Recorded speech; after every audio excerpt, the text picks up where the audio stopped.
Praise the lord. ప్రభువైన యేసుక్రీస్తు నామములో ఈ ఉదయకాలమందు మీ అందరికీ కూడా శుభములు తెలియజేస్తూ ఉన్నాను. ఈ ఉదయకాలమందు దేవుని శక్తి గురించి మీ ముందుంచాలని ఆశిస్తున్నాను.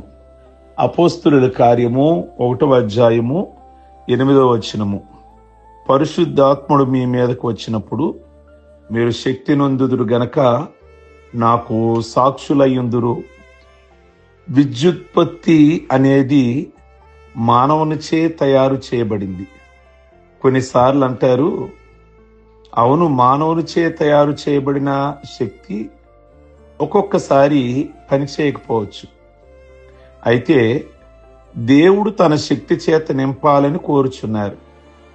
నువ్వు దేవుని శక్తితో నింపబడ్డావా? శక్తిని మరొక పేరులో చెప్పాలి అంటే అధికారం. ఆఫీసుల్లో అధికారం చలాయించడానికి కుదరని వారు ఉంటారు చూసారా, దేవుని మందిరంలో చలాయించడానికి చూస్తుంటారు.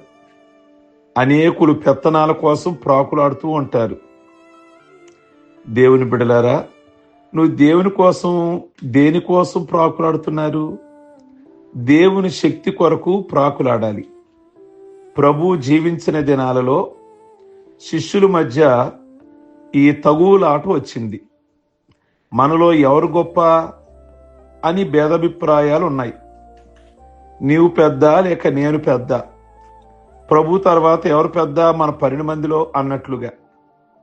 ఓసారి ఓ పెద్ద మనిషి ఒక ఇంటికి వెళ్ళి తలుపు తట్టాడు. వెంటనే ఆ ఇంట్లో పనిచేసే చిన్న అమ్మాయి తలుపు తీసింది.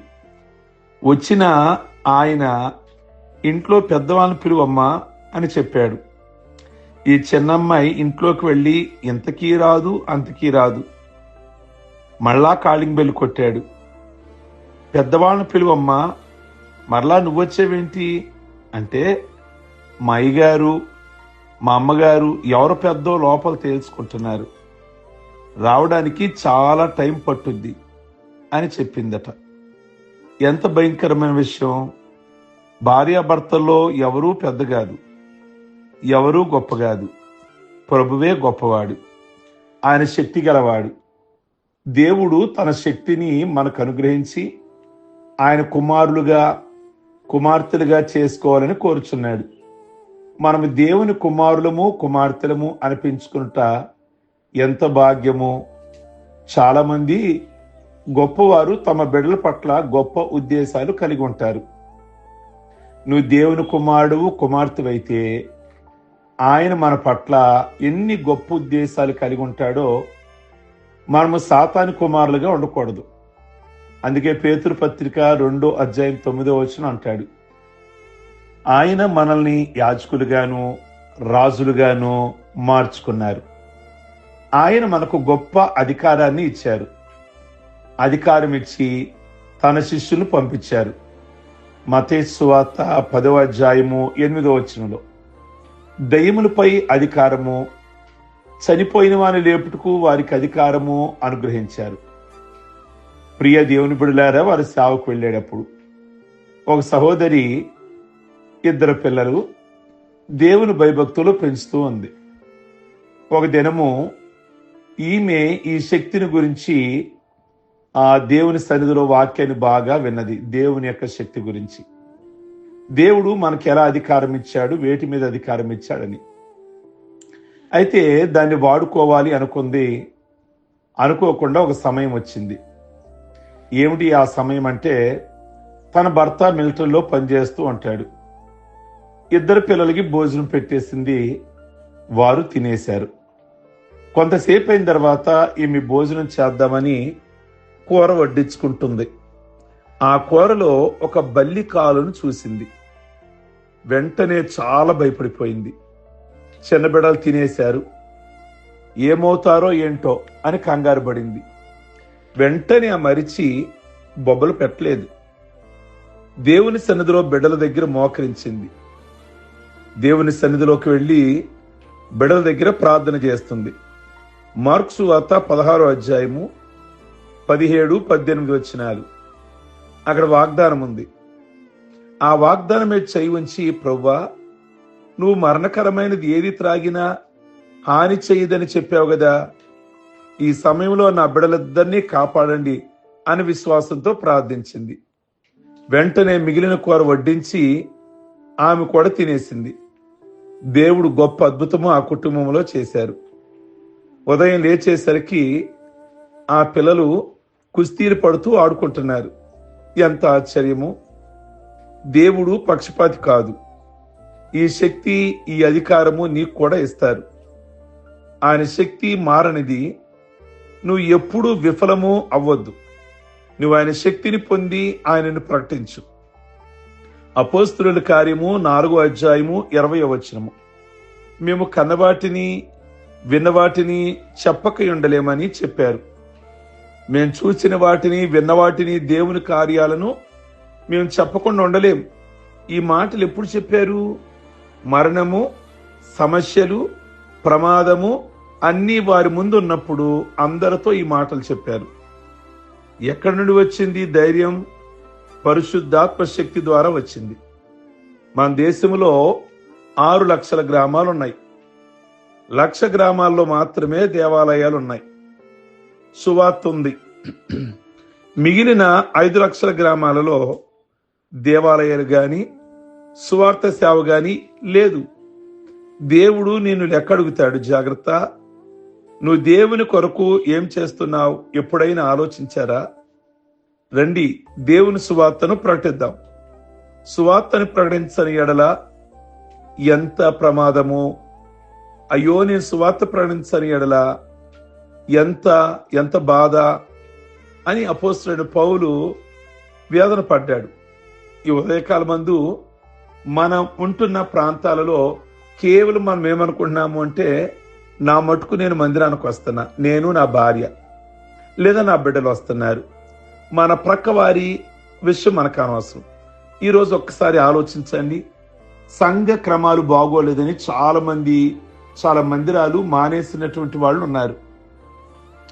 సమయాలు బాగోలేక, సేవకుడి జీవితాలు బాగోలేదని, కనుక ఇంట్లోనే ఆరాధన చేసుకుంటామని, లేక లైవ్లో మెసేజ్ వినేసి ఉండిపోతాం ఇంట్లోనే, ఫోన్పే గూగుల్ పే కానుకలు పంపించేస్తామని నేను జ్ఞాపకం చేస్తున్నా.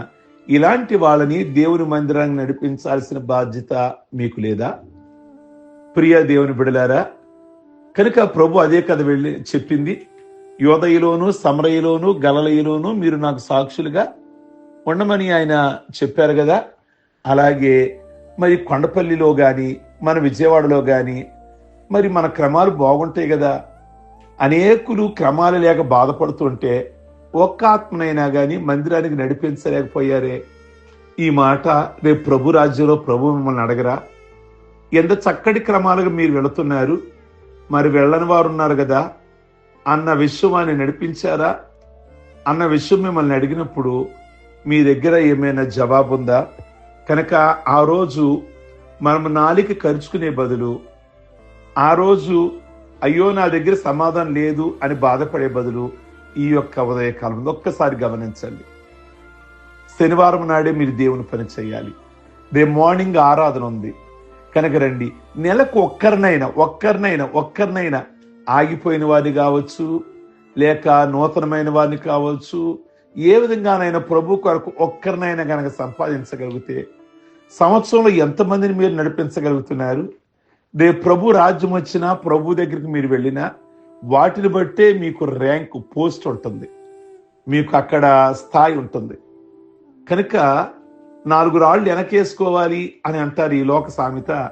4 ఆత్మలు వెనకేసుకుంటేనే రేపు దానిని బట్టి ప్రభు బహుమానం ఇస్తాడని ఈరోజు స్థిరంగా మందిరానికి వస్తూ మీ మటుకు మీ భక్తిని చూసుకుంటున్న వారులారా, ఒక్కసారి ఉదయకాలం ముందు ప్రభు మాట మీద మనసు పెట్టమని మనవి చేస్తున్నాను.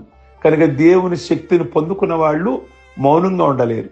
మీరు పరిశుద్ధాత్మను పొందుదురు, యోదయలోను, సమరయలోను, గలలయలోను మీరు నాకు సాక్షులుగా ఉందురు అని ప్రభు అన్నారు. కనుక మీరు నిజంగా దేవుని ఆత్మ మిమ్మల్ని తొందర పెడితే అనేకులకు స్వార్థ ప్రకటించాలని చూస్తారు. ఎలీషా చనిపోయాడు, సమాధి చేస్తున్నారు. సమాధి చేయడానికి వెళితే అక్కడ అప్పటికి ఆల్రెడీ ఒక సైనికుడు చనిపోయాడు, పాతి పెట్టేశారు, ఎముకలు మాత్రమే ఉన్నాయి.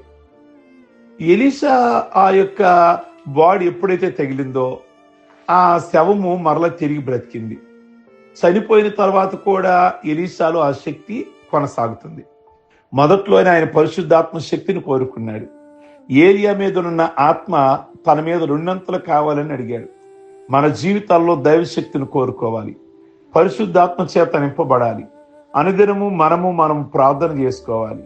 ప్రతిదినము పరిశుద్ధాత్మ శక్తి కొరకు, నింపుదల కొరకు, నడిపింపు కొరకు ఆయనను వేడుకోవాలి. అదే సమయంలో మనం పొందిన శక్తిని, అధికారము ఏ విధము చేతనైనను పోగొట్టుకోకూడదు. సాతానుడు తంత్రంగా మనల్ని శోధిస్తున్నాడు. ఒక్కసారి పెద్ద పాపాలలో పడవేడు. ఎప్పుడు కూడా కొంచెము నిదానంగా లాస్ట్కి దేవునికే దూరం చేసి పెద్ద పాపాలలో, అనేక పాపాలలో ఇరుక్కుపోయేలాగా చేస్తాడు. ప్రియ దేవుని బిడలారా, పులిసిన పిండి కొంచెమైనను ముద్దంతయు పులి చేయను కదా. కనుక ఈ యొక్క ఉదయకాలం అందే దేవుని శక్తి చేత నింపబడిన మీరు ఆ గుండెల్లో మంట ఉంటుంది. అనేకుల్ని ప్రభు కొరకు సంపాదించాలి, సత్య మార్గంలో నడిపించాలని. కనుక ఆ దేవుని ఆత్మ ప్రభు మీకు నింపుదల ఇచ్చునుగాక. ప్రార్థించుకుందాం. సర్వశక్తి కలిగిన తండ్రి, ఈ మార్నింగ్ ప్రార్థనలో పాల్గొంటున్న ప్రతి ఒక్కరి మీద కూడా ఆ పరిశుద్ధాత్మ నింపుదల, ఆ మంట దయచేయమని ప్రార్థిస్తున్నాం. వారి ఆత్మీయతను కాపాడుకుంటూ అనేకుల ఆత్మీయత కొరకు, అనేకుల్ని సన్నిధికి నడిపించే వారి కోసం మీరు కృప చూపించండి. సువార్త అందని గ్రామాలు సువార్త అందాలి. మందిరాలు లేని ప్రాంతాలలో మందిరాలు దయచేయమని ప్రార్థన చేస్తున్నాం. మీ వందనాలు. ఈ రోజు పెళ్లి రోజులు, పుట్టినరోజులు, రక్షణ పొందిన రోజులు అయ్యా చేసుకుంటున్న బిడ్డలందరినీ కూడా దీర్ఘాయుష్వంతులుగా చేసి ఆయుష్ ఆరోగ్యాలతో నింపి ప్రతి కుటుంబంలో కూడా నాయన ప్రతి ప్రార్థనకు జవాబిచ్చి సమాధానమిచ్చి మేలు చేయమని యేసుక్రీస్తు నామములో అడుగుచున్నాం తండ్రి. ఆమేన్. God bless you. ప్రభు మిమ్మల్ని దీవించును గాక. మీ స్నేహితులకి ఈ మాటలు దేవునికరంగా ఉంటే ఫార్వర్డ్ చేయండి, లైక్ బటన్ నొక్కండి. ఆ చాట్ బాక్స్ లో మీ అభిప్రాయాన్ని వ్యక్తం చేస్తున్నారు. ప్రతిసారి ప్రత్యేకంగా వందనాలు తెలియజేస్తున్నారు. మీ అందరికీ కూడా ప్రత్యేకమైన వందనాలు. God bless you.